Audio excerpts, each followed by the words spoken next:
Okay, so I'm going to give you a quick show and tell where I was last week, because people said, where were you last week? And before I do that, thanks to Steve Dobbins for speaking. And I realize we had some technical handicaps that week. It wasn't Steve's fault. Quit blaming Steve. So, no, I appreciate him doing that. Last week, Scott and I went up to Idaho, to Boise, actually up to Meridian, Idaho, to do a whole bunch of recordings. This is what we did. We went inside the living room of our hosts, Kathy and Mark Tate, and they say we have this big room in front. So if you can bring your Ex-Mormon Files recording equipment, then we will line up a whole stream of folks here up in the Meridian area who will interview with Earl Erskine for his Ex-Mormon Files.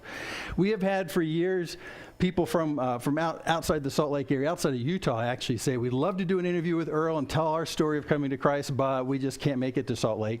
So there was a bunch in the Boise area. So they scheduled a whole weekend of people. So we went to the living room. We took everything we have in our studio that we do these recordings for Doris and Earl in Salt Lake City. We put them all in big totes and drove up to Idaho. And so there we are in the living room of the Tate's house. There's Scott down there, and we're just setting stuff up. And I had to show this picture. You know, Earl came with us, of course, because he was doing the interviewing. This is documentation of Earl's first cup of coffee. So, just saying. Well, I was going to ask you, what does his face look like? Does he like it? Sure. You're not sure. That's pretty accurate, actually. He took one sip and went, let me take a picture. So that's what that is. That's Earl. It's kind of fun. He's exploring a whole new world. So there we are doing the interviews, and we did one interview Friday night. Right after we got set up, and someone walked in and we did an interview right there in the living room. Fortunately, everything worked. It's kind of a gamble when you do this, because when you take an entire studio of equipment plus all the cords, all it takes is forgetting one cord and the whole thing doesn't work. So we checked and double checked and triple checked and quadruple checked, and it actually all worked. We were really, really happy about that. And we had folks on the side who were waiting their turn to do their interviews, so they would watch what's going on and see how it's going to go. That's like the green room. That's where you sit and get nervous. But you know, Earl is so disarming. If you've seen Ex-Mormon Files, he is so disarming. You sit down and he just draws you through it. There's a very strange psycho-temporal experience that happens when you sit and interview with Earl. When you first sit down, time goes very slowly, and you're nervous, right? You're really nervous, and it's like every word is very slow. And then after about a minute, because Earl is so disarming, he starts to talk, and you start to talk to him, and then suddenly time goes, and it's all done. So it's really we have to warn people about this and say, listen, if there's anything on your mind that you want to talk about, don't wait until later in the interview, because you'll blink and it'll be gone. And that's exactly what happened. So that's it. Here's a view from the stairwell going up. So Scott and I take turns actually running this equipment, because it's complex enough that if we don't keep our skills up, we forget how to do it. No kidding. So when we record stuff for Doris's show or Earl's show, we just did a bunch of them. We did 4 of them last Thursday as well. We tag team and swap out, and that just barely keeps us proficient enough not to hit the wrong buttons. It's pretty complicated. So there's Scott doing his thing. Out the back, we had kind of this is a green room. So people would come into the house up there in Meridian, and they couldn't come in the front door, because the room that we had the recording equipment was the front entry with the front door. So we had a note telling people to go around to the back patio. And our host, there's right there, head to that's Mark Tate and Kathy Tate. They were the hosts. They're really neat people. And these two people on the left, I wanted to make sure you saw, Lindsay Anderson and Kathy Davidson. I just used her name wrong. Lindsay Anderson, and yeah, she's going to kill me now. Anyway, the two of them, sorry guys, if you're watching, the two of them were really the organizers of the whole thing. They got the lineup of people together. Jackie Davidson, Jackie Davidson. The two of them really lined up people to come in, scheduled through all of Saturday. Someone came in at the top of every hour all Saturday. So they lined them up, and they didn't really know each other that well. They sort of did. They both had started ex-Mormon groups in the Meridian and Boise area and hadn't done much together. And in fact, the people that they invited to come and interview, who came around to this back porch first, met each other and had never met each other before, ever. So it was kind of a neat way to take these two communities and start knitting them together as well. Also, a guy that you may know, this guy in the blue shirt in the back, that's Matt Slick, who does an apologetics radio show, actually nationwide. He's based in Boise, so he came up. He's part of a lot of what goes on up there. So anyway, we had a great day. This is Lindsay's husband over here, neat guy. So that was where a lot of the fun stuff happened back there. And then... Then we finished Saturday and had to have a dinner, and so Mark and Kathy, that's our two hosts right there, Mark and Kathy decided this would be their big chance to finally order the 28-inch pepperoni pizza from this place. 28 inches. That's more than 2 feet. And the problem is that we had some problems late in the day, some health problems, and so almost everyone you saw in those other pictures left, leaving Mark and Kathy, me and Scott, and Earl to eat. A 28-inch pizza. And you know what? We didn't do it. So that's just, I mean, can you see? It's huge. I've never seen anything in my life. Mark came through the door and he had to actually tilt it to come in the back door. Yeah. And this warrants 5 Barbie tables is what I call those. So yeah, there we go. Okay, anyway, let's get to what we're going to do today. That was, let me show you this too. This was cool. Sunday, we went to Eagle Christian Church, which is in Eagle, which is just west of Meridian, north of Boise. And this is how the other half lives. I don't know if many of you have been in big churches for a long time, but this is before the church service started. And I just thought I'd take a quick pan picture to go across and show you what this is all about. A little hiccup from the computer there. And there's the front stage area. Yeah, it was pretty neat. It's really something. This thing right here, this round brassy thing in the center, it was actually a gong because they were using it in the beginning of 1 Corinthians 13 to talk about, without love I'm a gonging. Right. So that's what that is. He pounded that a couple times, so that was fun. Anyway, it's neat to see. They actually have a baptistry. I'll show you right in the center there. See the cross? If you go underneath the cross, that whole area is tiled because there's a baptismal right there. So people get baptized right there under the cross, in that big tiled section. And that's a pretty neat place. So if you're ever up in north of Boise, up around the Meridian, Eagle areas, a great church. People who really love the Lord and a great teaching. So I just highly recommend it. We had a great time there. So who's the pastor? Oh, I knew you were going to say that. It'll come to me in a second. His first name's Stephen. Got it? Of course. Is that what I heard? Okay, now let's do Psalm 91. So you can turn to that. And today, what we're going to do is, we triggered our alarm. We're going to talk about things that make you scared that you can't see. I'm going to shut that off. We're going to talk about things that make you scared that you can't see. Now, years ago, it turns out that I remember there was a psychological survey done where they asked people to rank the things that threaten them and what, how dangerous are they? Things like flying in airplanes, handguns, radioactivity, pestilence, all these kinds of things, and had people rank what the chances were that these things were actually going to hurt them in their lifetimes. And then they took those numbers of people's perceived risk and they plotted on a chart to show what the actual risk was. And they found out that your understanding of what the things that really threaten you is really pretty poor. Like, for instance, you've heard this all the time, when you finally land in an airplane and the flight attendants get on the thing and say, thank you for flying with us. And by the way, you've now finished your safest part of your journey today. Now when you get in your car, be very careful. Because actually, statistically, you're much more prone to be injured in a car than you are in an airplane. But your perception is flying is more dangerous. See, so the perception and the actuality are often very different. If you own a handgun yourself, other handguns don't seem like they're a big problem. But if you don't own a handgun, they seem like they're a big problem, you see. So there's a kind of a perception issue. Radioactivity is one of those that had an incredibly high perceived risk rate to people, but you'll probably never be damaged by it in your life. So I wanted to show you just really quickly. I have this hobby that I do. It's electronics, and sometimes I build strange things. And I've been kind of obsessed with Geiger counters my entire life. See, yeah, okay, you're thinking this guy's odder than I ever thought. Well, it's true. So this is a Geiger counter that a friend of mine asked me to build, so I built it for him just not too long ago. And Yeah, I built that. So let's see if we can, the speaker's really quiet on it, so.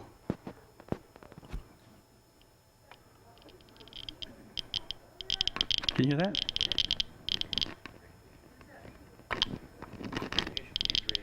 That means I'm shooting alpha particles at my face right now is what that means. That's probably not a good idea.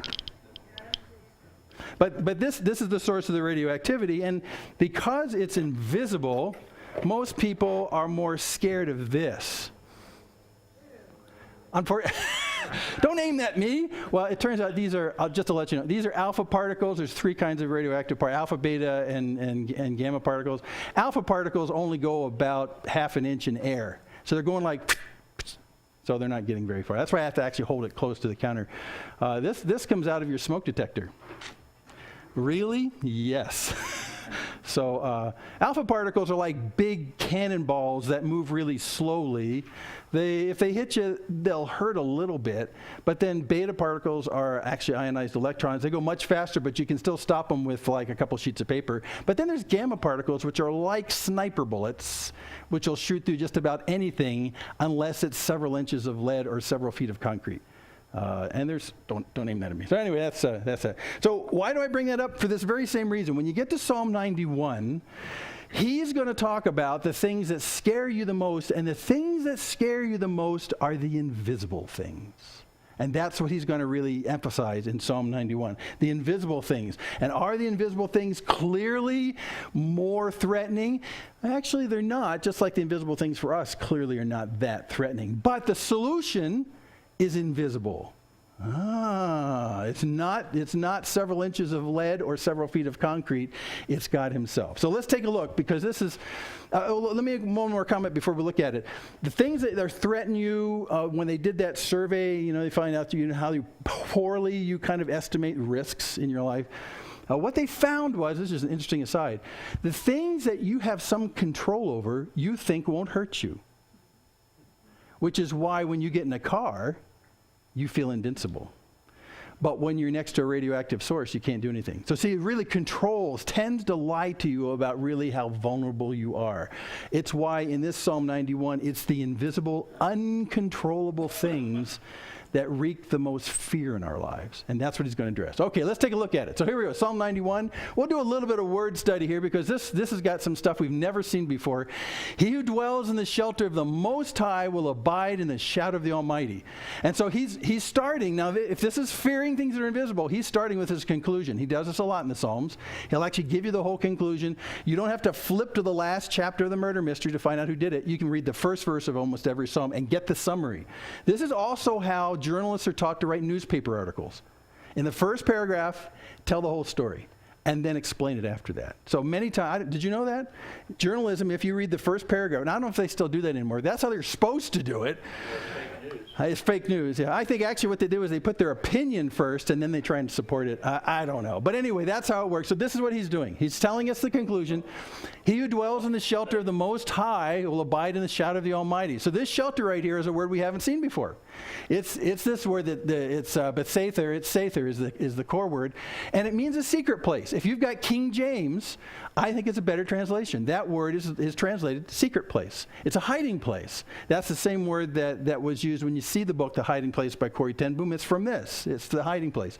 So remember, in the past we had places for us to dwell with God, and many times they were either very high, remember that, on high top mountains with a thing on top of it, or it was a simple shelter that is built in the midst of the rainstorm. That stuff comes down from high, but it bounces off your roof. You're in the midst of the problem, but you're insulated from it. Or like I said, the high ones are where it's defensible and no one can get to. This is a completely new idea.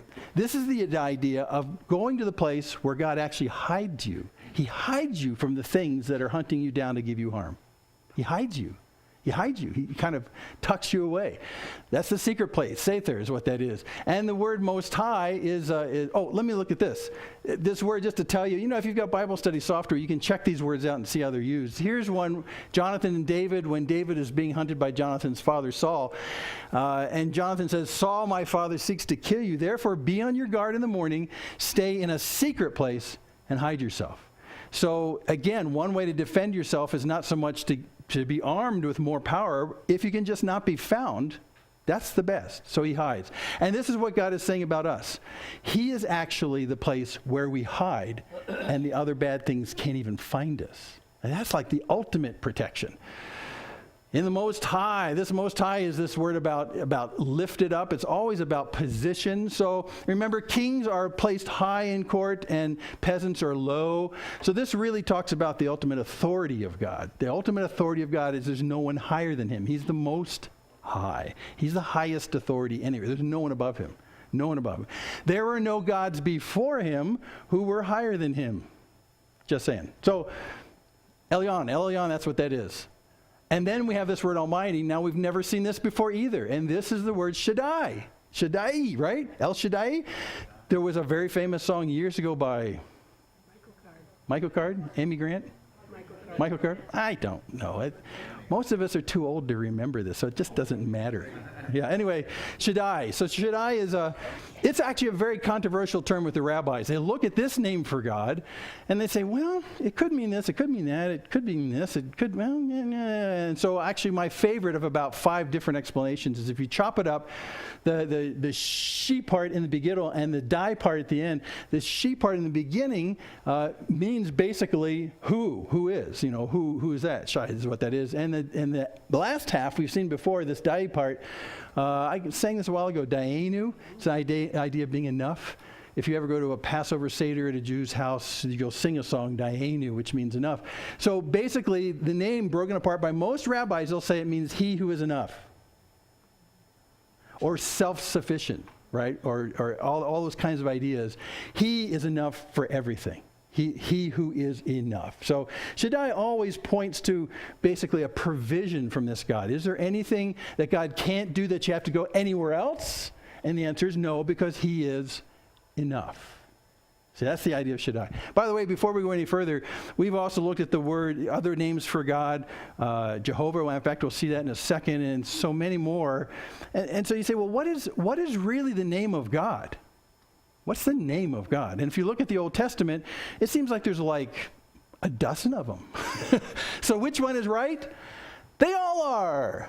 Because remember, when you give someone a name, you give them a name that reflects something about their hidden nature. So that, if you go to some kind of collection of people and they have those name tags that say, hi, my name is, well, if the name meant something, then the first time someone read your name tag, they would know something about you. Right? If my name was Fast Talker, hi, my name is Fast Talker, then before I even start to engage you, they'd say, okay, this is going to be tough. He's going to be talking all over me. We don't have names today that mean anything, so we lose this whole idea.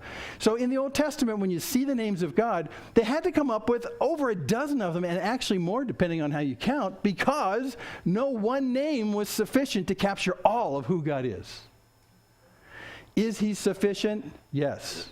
El Shaddai. He is the one who is sufficient. Is he the one who hides me in his presence from all the dangers that are out to get me? Yes, he's my hiding place. Is he my stronghold and my high tower? Yes, he is. And on, Adonai. So anyway, we could go on and on about these, but that's why there's so many names. If you dwell in the shelter of the Most High, you'll abide in the shadow of the Almighty. The shadow is really nice. Because when you're under someone's shadow, you're actually under the protection, right? Think of it this way. If indeed, go back to David and Goliath. Remember David and Goliath? You got big Goliath, right? And then you've got, who's probably over 9 feet tall, 9 feet. I can reach to 8. So he's another foot above that, head-wise. 9 feet tall, and then you got David. Well, now out on that confrontation, Goliath, he cast a pretty big shadow. And depending on the time of day, that shadow might have actually come right off Goliath and completely surrounded David in a threatening kind of way. But David, when he went out to Goliath, basically told Goliath, listen, buddy, didn't use buddy, but listen, you're making a big mistake here because you're not just challenging me, you're challenging the living God of Israel. You're not just challenging me. In a sense, he casts a bigger shadow than you, buddy. That's the shadow he casts. In fact, if God were physical, and he's not, but if he were physical and could stand behind David and cast a bigger shadow, that shadow would not only, give confidence to David because the shadow of a great power stands behind him, but it probably scared old Goliath to death because it's someone who casts an even bigger shadow. So the shadow is the nearness to the power is what it is. That's what this shadow is. So when I come in the dwelling place where God is, this hiding place, I'm actually under his shadow. That's the proximity of his ability to do good for whoever's there, right? That's the shadow of the Almighty. Then he goes on, I will say to the Lord, my refuge and my fortress, my God in whom I trust. And so this is the end of his opening thoughts. This is his conclusion. I will say, I'll declare with my mouth, my refuge, my fortress, my God. Now here's where we come back to a bunch of words that we know before. Lord, again, this is the covenant name of God, Jehovah. And it basically stems from the Hebrew words that means to be. Who are you, God? I am. And that's kind of what that comes out of. Also, at the end down here, we have refuge. Well, now we've seen refuge before. That's that little cabin in the woods. Remember that? We saw this back, I think, in Psalm 62, I think it is. Check me on that. This machasa is what it is, and it's simply just a small room that's got a roof on it so that you can live in the midst of the storm but have the effects of the storm go around you. It's a great picture that when we're in the storms of trouble, God can be our very simple shelter, not by taking us out of the problem, but leaving us in the problem and sheltering us from it. So that's a very simple machisa idea. My refuge. And this other one too, this fortress, we've seen this before. This is the Matsud. That was that castle that's built on a high place. So you go up, if you can scale up a high place, and then you build a castle with walls on top of it. There's just no way an army can get up to the top of that. And once they get there, they can't get over the wall. It's impossible. Which is why almost all the ancient cities that you see in the Old Testament are built on higher places with walls at the top. And that's what Jericho is. So in fact, it's a pretty flat place, so they had to build their own mound and then build a wall and then another wall and then another wall for that. So that's the fortress. That's the place that's impenetrable. No force can get in there. And God here, this is when we've seen Elohim. And it has a general idea of being the ruler, the powerful ruler. There are places in the Old Testament where the men with responsibility in the religious community were called Elohims. What? Yeah, they were administrative representatives for God. They were rulers in that sense. So, but that's what it is. The ruler, the one who's in charge, Elohim. By the way, the him ending on it means it's plural. So it's powerful ruler in the plural. Does that mean there's many gods? No. Bad etymology. It doesn't mean there's multiple gods. The him ending on this means he is God most powerful and the ruler. And it's as though he's not just one, but he's many. Right? He fought with the strength of 1,000. Was it 1,000 men? No. But his nature is multiple, it feels like. And then, what do you do in this? I want you to look at this because this is an opening line. We've talked about God, but what is it you do in these two verses? Trust. You see trust there? What else do you see? Dwell. Abide. Dwell. Yeah, so there's a bunch of them. Dwell is a good one. Let's start with that. He who dwells. This means someone who stays in the presence of God. Not someone who, in certain circumstances when things get bad, they flit around and run away with their hair on fire. I guess God's not for me. I'll go someplace else. So this dwell idea is really the idea of saying, this is where I'm going to plant myself, and I'm staying right here. In the vernacular, come hell or high water. This is where I'm staying. So it's a conscious choice to say, in the midst of good times and in the midst of bad, this is where I have decided to put down my stakes and to plant, and here is where I will live. It's actually, in the language, it's the opposite of nomads. Nomads would take their tents and their camels and whatever, and they'd go wherever there was water and where there was food, and they're just wandering all the time based on where they can find the best circumstance. This is a statement of saying, I will no longer be a nomad. This is where I live in the presence of God, and I will not be moved. Even if the circumstance is tempting to tell me to move. So dwell, that's a very important thing. He starts off with what you need to do most importantly, which is not fight the battles yourself, but plant yourself in the midst of God, who will fight the battles. So dwelling is part of that. And even and I forgot to highlight the abide, but that's what that is. By the way, if you get to John and you see Jesus talking about, I'm the vine and you're the branches, do you remember that? It's in John. Remember what chapter that's in? This week and next week. 50. Are you guys doing it this week? Great. Count how many times you see the word abide in there. If you abide in me, I abide in you, we abide. It's actually this decision to stay connected in someone like that. That's the key word in the vine and the branches. And it's taken directly from this idea, is that we abide in him. And when we abide in him, when we dwell in him, we make the conscious choice to stay in him, everything changes. Okay, so that's what he's talking about. And then while you're there abiding, you say, and this is how do you really need to tell this to the Lord? He knows this. You're almost actually telling yourself, this is why I'm staying here, because he's my refuge and my fortress, he's my God, and as a result of all those things, I trust. So that's important. You say what's true about God. Why am I staying here? I say what's true about God, about him being a fortress, being a refuge. And as a result of those facts, I trust. Trust is never meant to be blind. Trust and the New Testament idea of faith are nearly identical. They're nearly identical. You don't put your faith or your trust in something that you don't know anything about. But people outside in the secular world will say, you poor Christians, you do this faith thing. It's wishful thinking. Well, it's not wishful thinking. Old Testament and New, faith and trust are all about the facts of who God is. And you can see it right here. As a result of who I know God to me, I trust. God does not want you to check your brains at the door, but he does want you to know what he's like and who he is and what his loving kindness is for you, because based on that, you can trust. So that's really super important. That is super important. But there's three other words in here that we didn't highlight yet.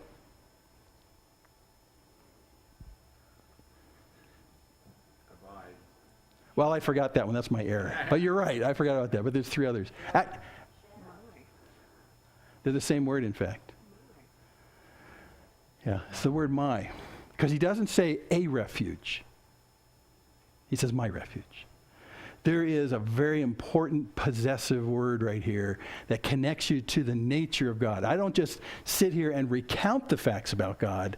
I take those facts and say, that's my God. He's for me. There's this mutual possessiveness about this. He is my refuge. He's my fortress. He's my God. So therefore, I trust. See that? Really important. So we could quit right now, close the psalm, and you'd have actually the thrust of the whole psalm. But he's going to highlight it a little bit and talk about the things that scare you most, the invisible things, and talk about how powerful God actually is in the midst of your greatest fears. By the way, it's kind of like this. Monty Hall. See, you got to be old enough.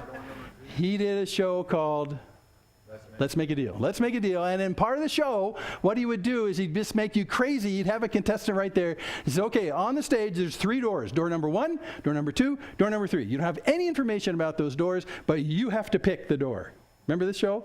And you go, I don't know. And they'd just randomly pick one. And then he'd make you crazy because he wouldn't show you behind the door you picked.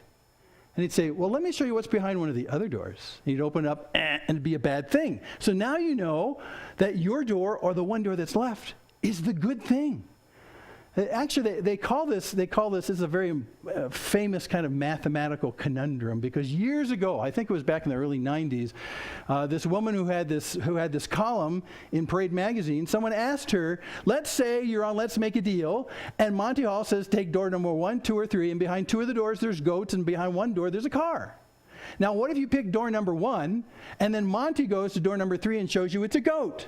That means that door number 2 or your door has the car in it. So, is it better for me to swap and go to the door that Monty has, or stay with the one that I chose already?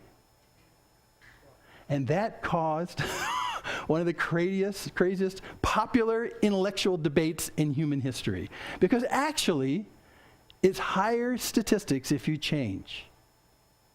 What? And so she got letters from people all over the world, PhDs and mathematicians, saying, no, it doesn't make any difference. It can be either of those 2 doors. Switching doesn't. But actually, mathematically, it does. If you switch to the door that Monty did not open, you have twice as much chance of getting the car. What?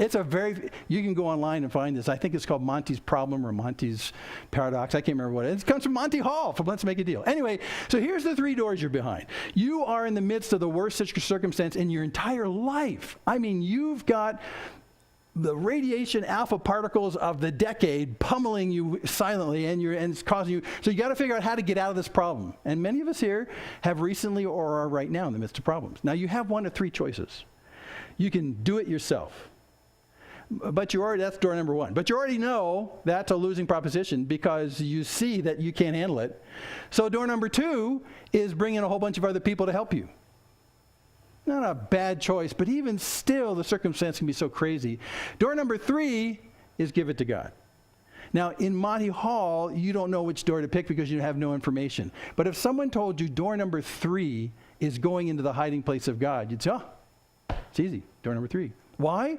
Because we have facts. What kind of facts? The facts about God's power and his loving kindness toward you. Always choose door number three. Always. In one of Paul's letters, and later he'll say actually, you have one of two choices. You can pray or you can worry. So what do you want to do? Pray or worry? Pray or worry? Well, we're prone to worry because we understand the dimension of the threat, and that makes us worry. But when we pray, we give it to God. Say, God, that's yours. That's door number three. So that's what he's saying. He's my refuge. He's my fortress. But now let's talk about the hidden things. And what he's going to do is going to give us a list of some of the scariest unseen things he can think of. Scary. For instance, he'll deliver you from the snare of the fowler, the trapper, the guy who traps birds and stuff like that. He creates, you've seen in some of these adventure stories, movies where they take that loop of rope on the ground and they hook it to a springy little tree and they put this little switch on it. So when you step in the middle of it, just and you go up in the air. Okay, there's a few people who've seen the stupid stuff I watch. So those snares are meant to be invisible. They have to be invisible. You can't see them on the ground. You sprinkle leaves on them and stuff like that. So this kind of snare that comes from a fowler who's trying to catch birds, basically, he's got to completely make hidden. This is the hidden threat that's laid for you deliberately. All through the Psalms, when David talks about the problems in his life, the people who are out to get him, he says that they're laying snares for me. That is, he's making traps for me, and they're deliberately hiding them so I can't see them. So I'll be out of control, and I cannot spot them and protect myself. Well, that's a lot of our problems exactly like that. There's snares that are laid that the person who lays them deliberately disguises them so that you can't see it and you can't defend yourself. That's scary. It's the invisible threat that's deliberately laid for you. But he'll deliver you from that.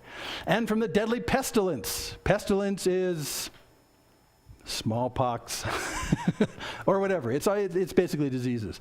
Well, diseases in their time were terrifying. Well, they're terrifying to us today too. Why? Well, because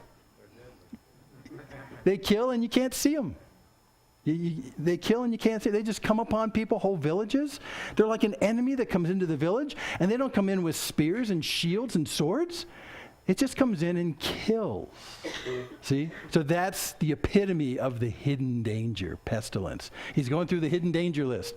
But he'll cover you with his pinions, and under his wings you'll find refuge. His faithfulness is a shield and a buckler. So before you get too depressed, because he's got more on the invisible danger list to come, he wants to encourage you. But by the way, you're okay. It won't take you. He'll cover you with his pinions. Literally, in Hebrew, feathers. Thus proving God is a chicken. Now you laugh, but people have argued that because God has a hand in the Old Testament, he must be a man.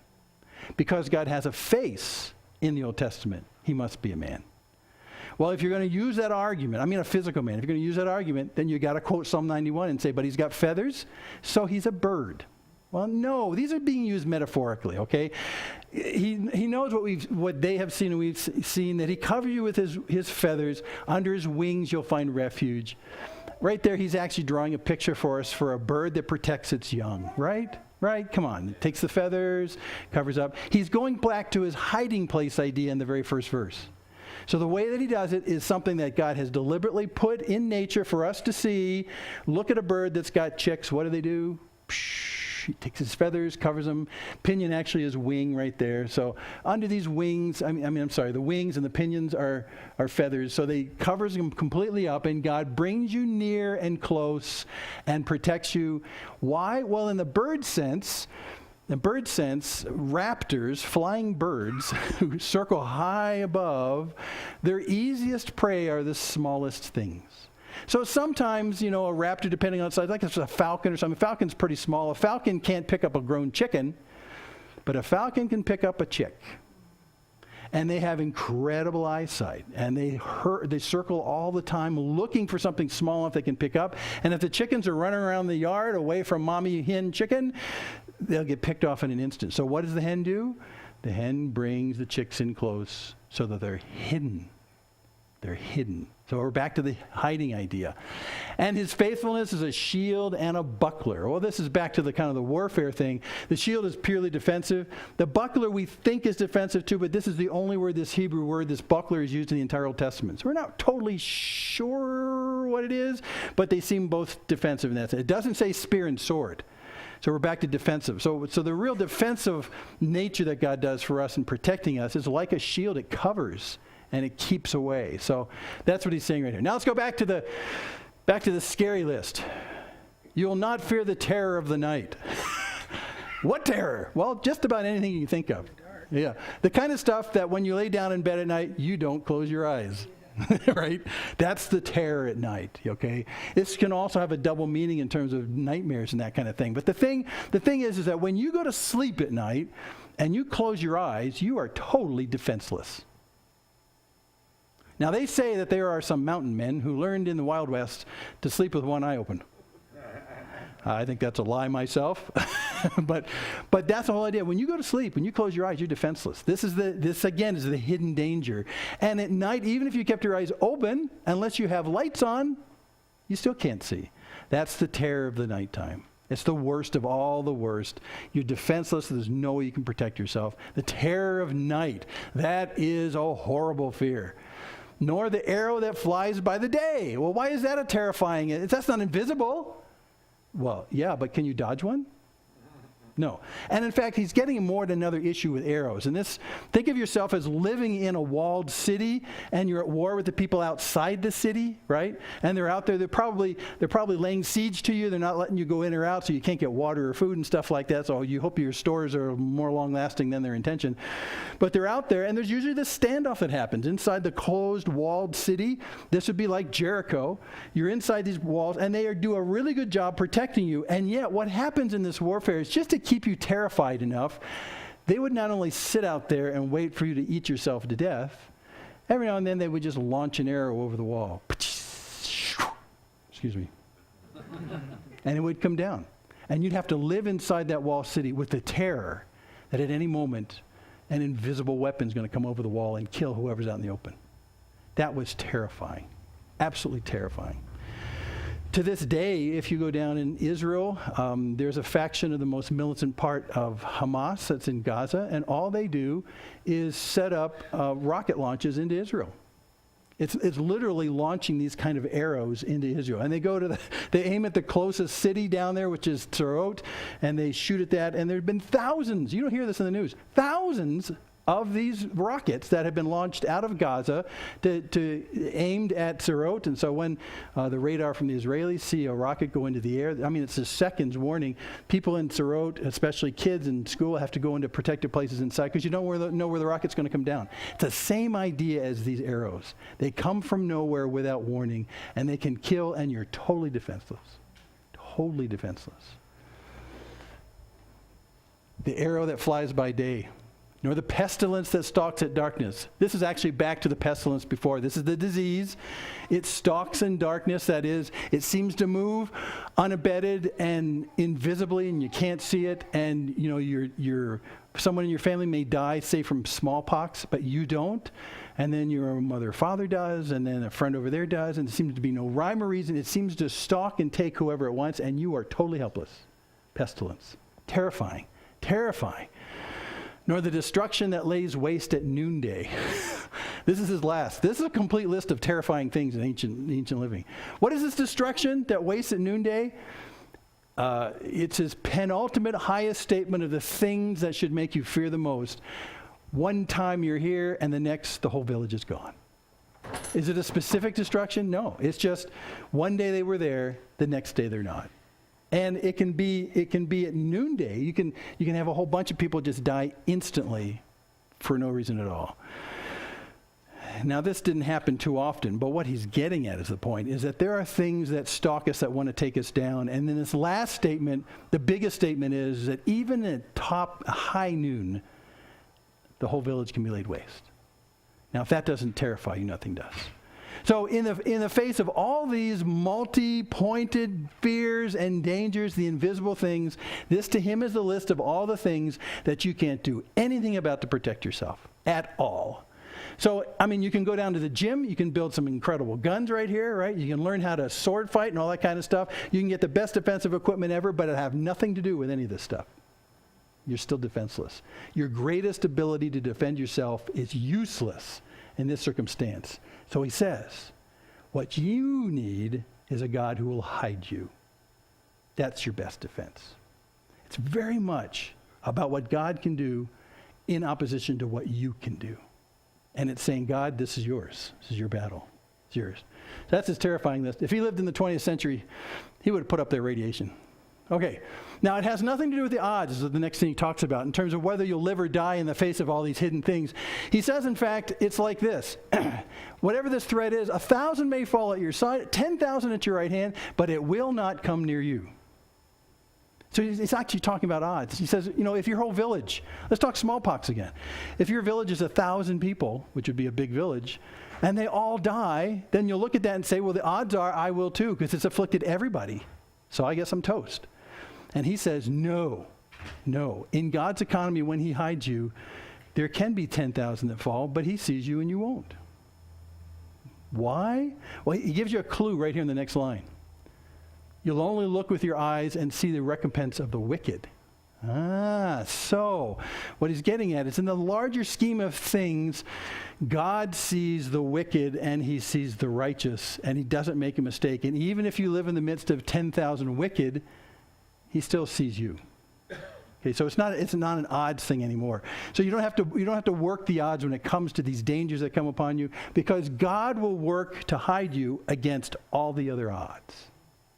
That's what he's saying right here. Even if 10,000 fall. And then he starts to summarize, taking a word from a great Indiana Jones movie. He chose wisely. Because you have made the Lord your dwelling place, the Most High, who is my refuge. And he'll go on. Again, he's reiterating what he started with about trusting in God because of who God is. Because you've made the Lord your dwelling place, and this is the machaseh again. This is the little hut in the midst of the troubled area. You've made God your little hut in the midst of the troubled area. The Most High, he's the most elevated. There's no authority. He's my refuge. Those are all words we've already seen. No evil shall be allowed to befall you. No plague come near your tent. And the simple thing you did was go to the gym and make muscles. No, the simple thing you did was make God your shelter in the midst of the problem. He's your machaseh.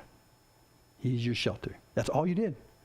And because of that, nothing will be allowed to befall you. No plague will come near you. Now you're probably thinking right now, you mean like literally? Hold that thought for a second. Hold that thought for a second. How can God do this? He goes on. Well, he'll command his angels concerning you to guard you in all your ways. On their hands they will bear you up, lest you strike your foot against a stone. Hey, so God's got all these angels who are super powerful, and if God can command them to do anything, then he can command them to do anything on my behalf. Woo! And angels were known to be extraordinarily powerful.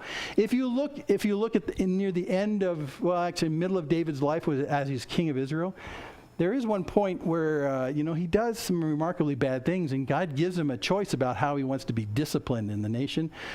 And what he chooses is to have an angel kill. One angel was going to take down the entire city of Jerusalem. So, it's possible that when you look at angels, you're not just talking about exalted men who happen to be kind of like Batman or Superman. We're talking about someone who actually wields the incredible resource power of God. That's an angel. So when you see angels, that's what we're talking about. He can command them because he's the Most High. Concerning you, he can guard you in all your ways. On their hands, they'll bear you up. They'll lift you up so that you won't even stub your toe. That's literally what that means. So you won't even stub your toe. Now, do these verses look familiar to you? in the New Testament? There's one time in the entire New Testament where Satan quoted the Old Testament in order to coerce Jesus to do something stupid. And he quoted from this, right? Let me show you. It's well quoted. He doesn't mess with it at all. If you are the Son of God, this is when Satan's tempting Jesus. If you are the Son of God, throw yourself down from here, for it's written, he will command his angels concerning you to guard you, and on their hands they will bear you up, lest you strike your foot against a stone. He quoted it perfectly. But he used it wrong. So I'm going to give you a homework assignment, because we're going to go past this. How is it that Satan can quote Scripture perfectly, but do it to deceive you? To do it the wrong way. So just think about that, and we'll talk about it next week, because this is a huge insight into how Satan does what he does. He told us, he showed us his ability to do this right in the beginning of Genesis, right? He says to Eve, "Did God surely say you would die?" Well, God said they would die. So he actually is quoting, but he's casting doubt. So anyway, look at this. It's a perfect quote from Psalm 91. And on the basis of this, Satan was trying to tell Jesus, listen, throw yourself off the corner here. You'll definitely die on the bottom. But then if you throw yourself off, this psalm says it guarantees that you will not hurt yourself, because the promise in Psalm 91 is that you can't hurt yourself. So throw yourself off and prove to everybody who you are. Why is he using that wrong? So we're just going, that's homework, so just work on that. But he's not misquoting it. It's a perfect quote from that. And then, I love this in Psalm 91, God turns the tables. He says, okay, so you'll tread on the lion and the adder. That's not an adding machine. An adder is a snake. Okay, it's a snake. And he says, actually, lions and snakes are dangers to you. Yes? Yes, they are. In life, many times we're walking with these hidden dangers all around us, and we may actually get so close to the hidden danger that we step on it. And then you're toast, right? Actually, I did this once. When I was in high school, my friend Andy and I went up in the hills behind our house with his .22 rifle. And it was in the fall, and some leaves were falling, and so there's like a light coming through some of the trees onto the ground. And as we're going out there, we're going to target shoot some cans. And as we walked, Andy and I together were walking, and as I walked, something felt weird in my last step. I took 2 steps and turned around, and I'd stepped on a rattlesnake. Now, the rattlesnake was sunning itself in a little piece of sun that was coming in through the trees. But it didn't rear up and get me, but I think he was kind of dazed because it was fall, it was a little coolish, there was a nice warm heat, and he's going, oh, this is great. What was that? And I stepped on him, and he didn't do anything. Now, of course, at that point, we didn't have to shoot cans with the .22. Mr. Rattlesnake is no longer with us. But when I see this is the danger that is always invisible, but you might still step in it. That's the stepping. That's the treading on a lion or an adder. And according to conventional wisdom, you want to avoid these things. You want to give them great birth. But what happens when you actually step on them? Will God still protect you? I mean, you're in his hiding place, but now that you've stepped on him, the hiding place thing is blown. Will they hurt you? Well, this is an invisible thing that you get so close to that you're actually in range for it to hurt you. You've actually unintentionally done it. So you know what a lion looks like and what a snake looks like in the wild? Well, they look like that because you can't see them. That's what a lion looks like. That's what a snake looks like in the wild. Here's a picture of a lion. Can you see the lion? Yep. He's pretty well camouflaged. So that's the problem. That's why this is in the same category of the hidden dangers. They intentionally hide. Snakes and lions intentionally hide. And they hold their position, and you may actually unintentionally walk close enough for them to get you. So what happens in that circumstance? You run away? No, probably not. You play dead. You play dead, or you will be dead. Or, with me, I had a snake that just wasn't quite all there at the time. But no, so now you're actually stepping on the thing. What will happen? Well, God will turn the tables. Look at this. I love his wording. What happens if you tread on a lion and an adder, a snake? The young lion and the serpent, you'll trample. So what happens if you accidentally step on the edge of a lion in the African veld? Will he kill you? No, you'll kill him. You'll trample him. Now that's a great turning of the tables from God's perspective. Sure, you may unintentionally come so close to hidden danger that you actually step on it. But keep in mind, because of who God is and his protectiveness of you, not only will they not hurt you, you will actually hurt them. Whoa. So this is where he's going kind of more optimistic on the idea. You will trample them underfoot. So here's God's promise, spoken in the first person from God. So here's another way for him to conclude what he started in verse 1 and 2. And this is God speaking. Because he holds fast to me in love, talking about us, every one of us, because you hold fast to me in love, I will deliver him. I will protect him because he knows my name. Now remember we said trust, faith, comes from a foundational, factual basis of the nature of God. There it is again.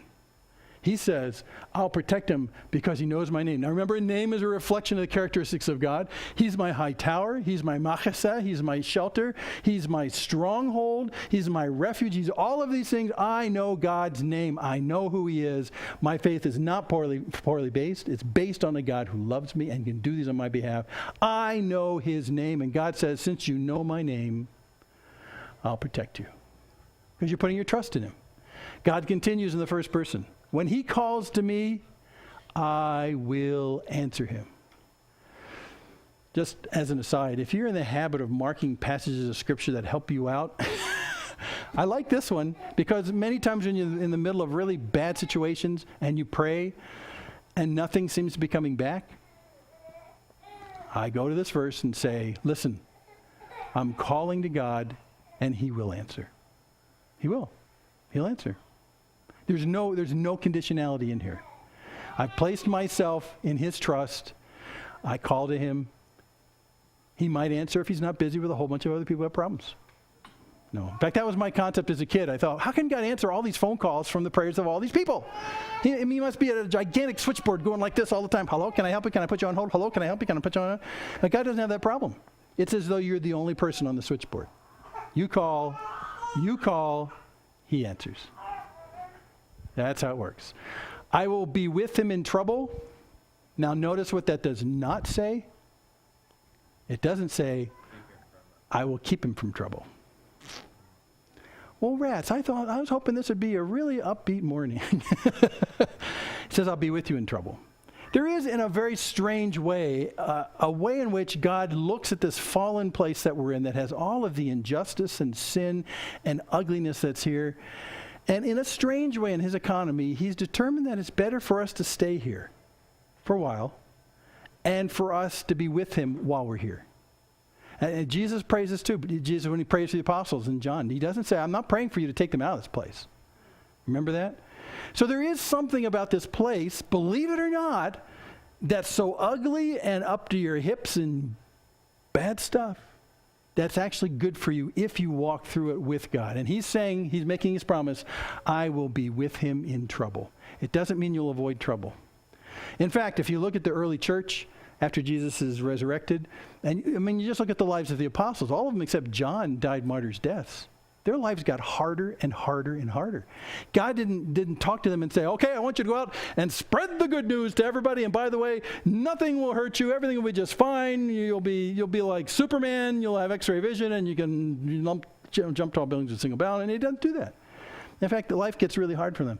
Starting in the mid-60s AD, 60s, like about 20 to 30 years after Jesus, the Roman Empire decides that the problem in the entire world is Christians. They're the problem. They're causing all our problems. And so starting in the mid-60s AD, all the way up for the next 250 years, that's the official policy of Rome. Christians are bad. They're the ones doing this to us. When you see them, you can kill them. So God's with them in trouble, but that doesn't mean there won't be trouble. I will rescue him, and I will honor him. Whoa. Not only will he rescue us, he'll honor us. You say, good job. Good job. And by the way, I'll underscore this one more time. That word rescue is very precious to me because the New Testament word salvation, that word literally means to rescue. It means to take you from a confined, closed place that you can't get out of and put you out in a broad, open place. It's actually breaking you out of jail. That's what the word in the New Testament is. And that's why it's great right here, because that's exactly what it is. God will rescue you out of that, and then the creator of the universe will honor you. Why? Well, because for a split second, for a moment in time, he gave you the opportunity to make visible the mercy of God in a way that might never have ever been seen by anyone else. Remember Lazarus dying? Lazarus dying? Can you imagine the God of the universe saying, without apology, you're going to have to die today? In fact, Jesus himself could save you. He's over at another place. It'll take him a couple days to get here, but you're going to have to die. When news comes to Jesus in that far place that sure enough Lazarus is sick, he's not died, then Jesus says, okay, as long as he's sick, let's stay here for a while. And he deliberately stays so that Lazarus will die. Now, why would God inflict death on you twice? Right? Why would God do that? Well, because in the end, what the multitudes learned about the nature of God and his power was made manifest in Lazarus. And the problem for Lazarus was he was going to have to die so that the glory of who Jesus is would be made known. So in life, you may not have to die necessarily, but you'll be living many small deaths. Know what I mean? Many small deaths. Those small deaths aren't because God's sleeping. It's because he wants to demonstrate who he is in you for a split second to those who have no clue. That's like really important. Is it more important for you to stay in a comfortable life or more important for you to glorify God? That's the question that'll come to you in the midst of that. So you go with the program and say, God, magnify yourself in this. Glorify yourself in this. I want you to be made known. My comfort, yeah, it's not fun, but let's do this. That's where you get to when you come into troubles, especially when you talk about invisible dangers. I'm willing to go through that because that's God's program. Okay, we need to wrap this up. With long life, I will satisfy him, and I'll show him my salvation. And again, it may not necessarily correlate with the mean comfort of your life right now. But he guarantees he's going to bring you to a point where you'll be satisfied. With long life, I will satisfy him and show him my salvation. Now, by the way, long life may not mean 70, 80, 90 years of life. That's not what he's talking about. He's actually hinting here to this idea that we know so well in the New Testament that's called eternal life. A life that seems to be not from here. A life that's more enduring. A life that's deeper and has bigger dimensions. It's real life. And what you're saying in the moment of your problems is you'll say, God, I know this is uncomfortable for me, and I know that you could save me from this, but you want me to be in this. But God, what I want is life. I mean, real life, God-like life from you. And what God is promising is, even in the midst of those troubles, that quality of life will satisfy you. Can you be satisfied with life in the midst of the worst circumstance? Actually, yes. And that's what he's saying. Again, I'll reference this every time I get a chance. Hiding Place, Corrie ten Boom. Read this book, if you haven't already, about her being in the concentration camp with her sister Betsy during World War II. When you look at Betsy, Corrie's sister, who died there, she lost her life in the concentration camp. They're not Jewish. They're harboring Jews. But you look at the nature of Betsy's life especially. Corrie writes the book in such a way to kind of contrast her own lack of faith and Betsy, her sister's big faith. You see in Betsy all the way through the story before she dies this incredible sense of joyfulness and contentedness in the worst killing machine camp in the world. How is that possible? And we complain about so many trivial things, and there she is in the midst of that, understanding that God can bring real, deep, eternal, godlike life in the midst of the worst circumstance.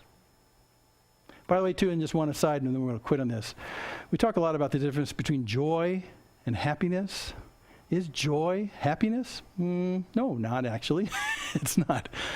Happiness has everything to do with your circumstance. Joy doesn't.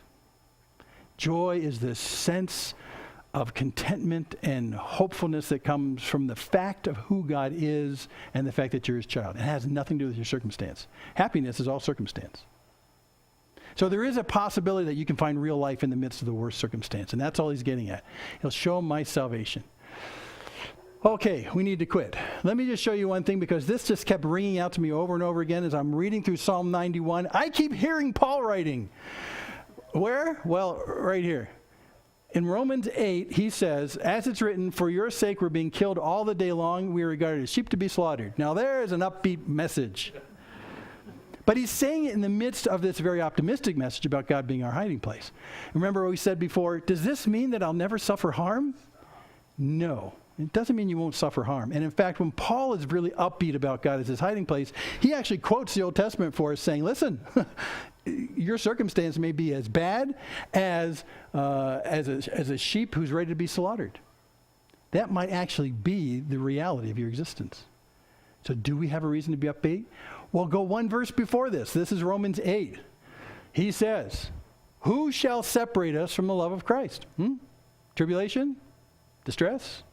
Persecution or famine, nakedness, danger, or sword. As it's written, for your sake we're being killed all the day long. We're regarded as sheep to be slaughtered. But the real issue isn't whether you're comfortable in life. The real issue is, are you experiencing the love of God? Now you can say, well, I tend to think that if God gives me a comfortable existence, he's loving me. And if he gives me a bad existence, he's not loving me. Does anyone ever think like that? I mean, that's what we're tempted to think. And Paul's saying, no, you got to disconnect this happiness and joy thing for a second here. There's nothing that can separate you from real life, and that life comes from the love of Christ. That can't be separated from you. Many of us stood up and got married, and we said, for better, for worse, for richer or poorer, in sickness and in health, right? Love. Love is a commitment to the other's best. It has nothing to do with the ups and downs of the circumstances. And God's love for you has nothing to do with the ups and downs of the circumstances. But in the ups and downs of the circumstances, he has promised us in Psalm 91 that he'll walk through it with us. What transforms a marriage in the midst of horrible problems? The one that you're walking through it with. So we already know this. Relationship seems to transform circumstances from the ugly to the most joyful. And relationships do that. Now you take that relationship with a husband and wife, or a good friend in hard times, or any of those kinds of things, and you turn that into now the relationship with God. Can the relationship you have with God as he walks through you through problems completely transform your circumstance to be an experience of joy? And according to Psalm 91 and Romans 8, yes. Yes. He goes on. If you think that's not great, look what he says after this. So remember his question? Shall anything separate us? Verse 37, no. In all these things, we are more than conquerors through him who loved us. So by the way, that's Paul admitting that you probably will go through those things. You won't be shielded from them. But you're more than conquerors through him who likes us. No, through him who loved us. A love again from this near God is what transforms the circumstance. So before he runs out of ink in his pen, he finishes it this way. For I am sure that neither death nor life, nor angels, nor rulers, nor things present, nor things to come, nor powers, nor height, nor depth, nor anything else in all creation will be able to separate us from the love of God in Christ Jesus our Lord. Your good is the nearness of his love, not the comfort in your living room. And so when the comfort goes down the tubes, when life seems to fall apart, there's one who said in Psalm 91, because you trust in me and you know my name, I'll walk with you through it. And from that relationship, you find life. From that relationship, you find life. His love cannot be separated from us. When he called you to himself, he said, you are mine. You're the delight of my eyes. I love you tremendously. Nothing can separate you. But God, I lost my job. But that hasn't removed my love for you and my loving kindness toward you. No. Well, God, my best friend died yesterday. Yeah, but that doesn't mean God has removed his loving kindness from you or his love for you. There is a real sense in the midst of the lowest parts of life that we need to not curse God because he's forgotten us, but do the exact opposite.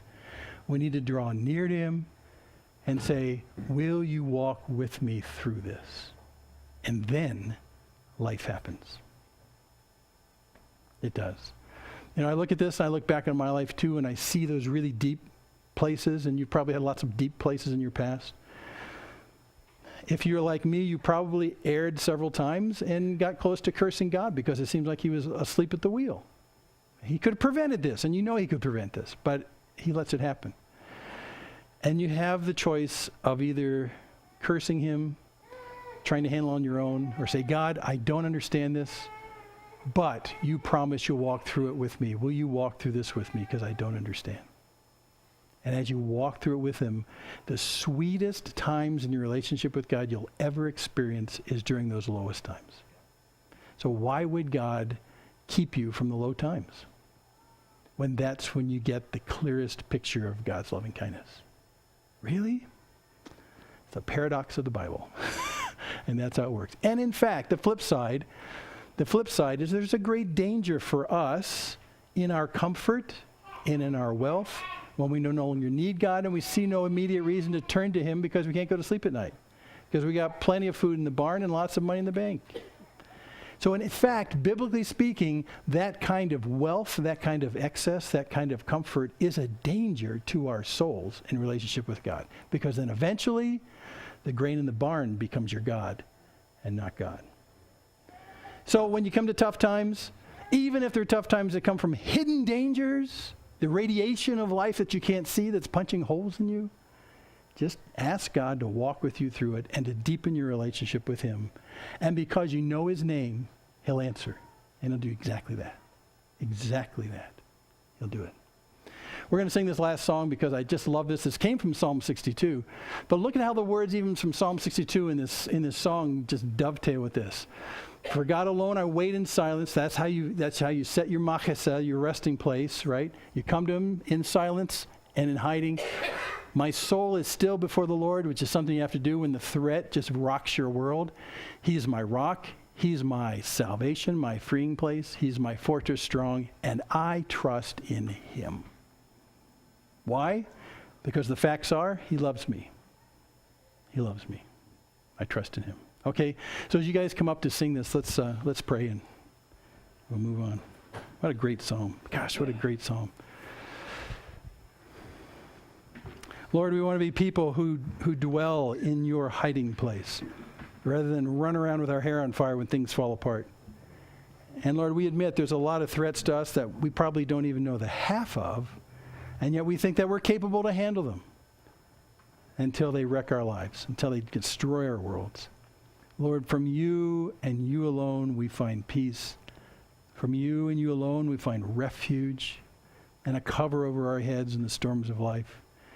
From you and you alone you place us on high places with walls and protect us. And from you and you alone your wings move across and provide shelter and hiding place for us so that in your nearness we have you.